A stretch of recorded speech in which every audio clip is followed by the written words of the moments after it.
महिलाओं को नंगा घुमा दिया था यहाँ। ये पूरी दुनिया ने देखा था, अभी भी शांत नहीं है वहाँ पे। नेशनल मीडिया पे चल रहा था कि पाकिस्तान से कौन महिला आई थी। इतना बड़ा अपराध रहे, अगर मनपसंद सरकार है तो दबा दिया जाए। इतना बुरा हुआ एक आजाद देश पे कभी ये कल्पना नहीं किया था। दंगे रोकना बहुत बड़ी चीज नहीं होती। एक जिले का एसपी चाह देगा ना, इतना पावर होता है ना एसपी के पास।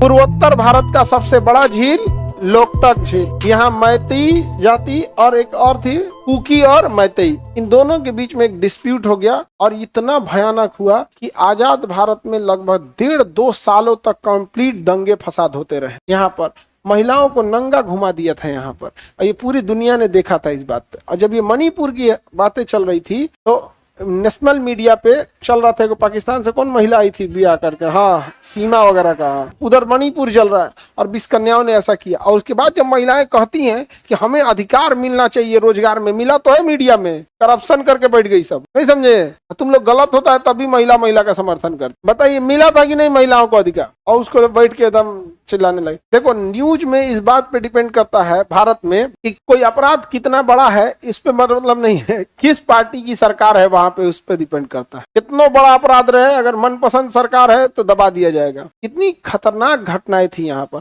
आर्मी वालों के ऊपर मतलब सेना के जवानों को गोली मार दिया था, चले जाके अधिकारी सेना के वहां घर गए थे तो मार दिया था। दंगे फसाद इतने भयानक थे यहाँ पर, जाति धर्म इतना हावी हो गया है।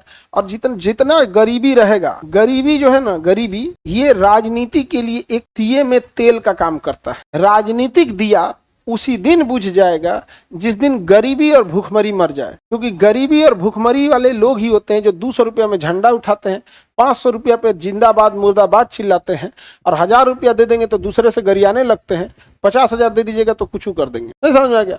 तो गरीबी और भूखमरी राजनीतिक दिए की क्या है, देन है। वो जानबूझ के गरीबी रखी जाएगी और उसको हल्ला किया जाएगा। इतना बुरा हुआ एक आजाद देश पे कभी ये कल्पना नहीं किया था इंसान, और इतना दर्दनाक घटना थी यहाँ पर, और कुछ नहीं वहां पे। अब गवर्नमेंट जो है ना दंगे फसाद के लिए, अगर किसी जिला में दंगा हो गया, दंगे होना बहुत बड़ी चीज, मतलब रोकना बहुत बड़ी चीज नहीं होती है। बस जिस जिले में दंगे हो जाएंगे उस जिले के डीएम और उस जिले के एसपी हमेशा के लिए बर्खास्त कर दिए जाएंगे। उसके बाद ना पेंशन मिलेगा ना कुछ, एक साधारण जिंदगी जिएंगे।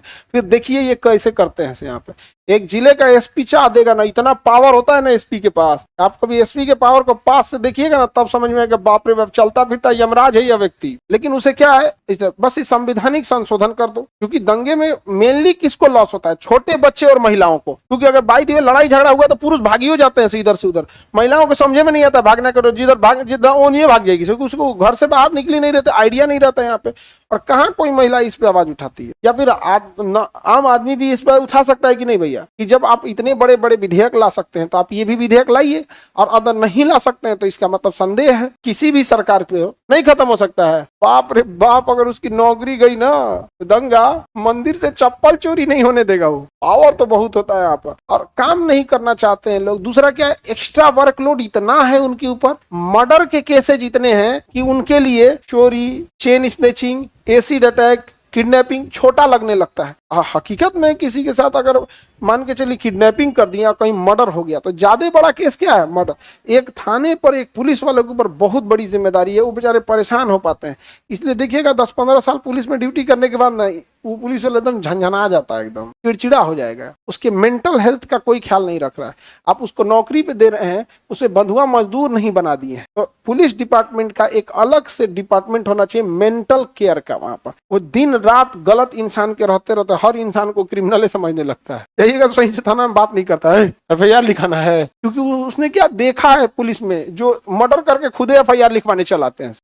2-4 बार जब इसे देख लीजिएगा ना तो मोह माया खत्म हो जाएगा। कोई एफआईआर लिखाने आएगा ना तो आपको लगा यही मर्डर लग रहा है, बाद में आना नहीं लिखाएगा। ये मणिपुर में इतना बेहतरीन इसका इतिहास था मणिपुर का, लेकिन पूरी तरह से जल के तहस नहस हो गया मणिपुर। अभी भी शांत नहीं है वहां पे, अभी भी एरिया बटा हुआ है वहां पे, जबकि बॉर्डर स्टेट है यहाँ, समझा। अब इस कन्याओं ने देश को तो सिंगापुर बना दिया है।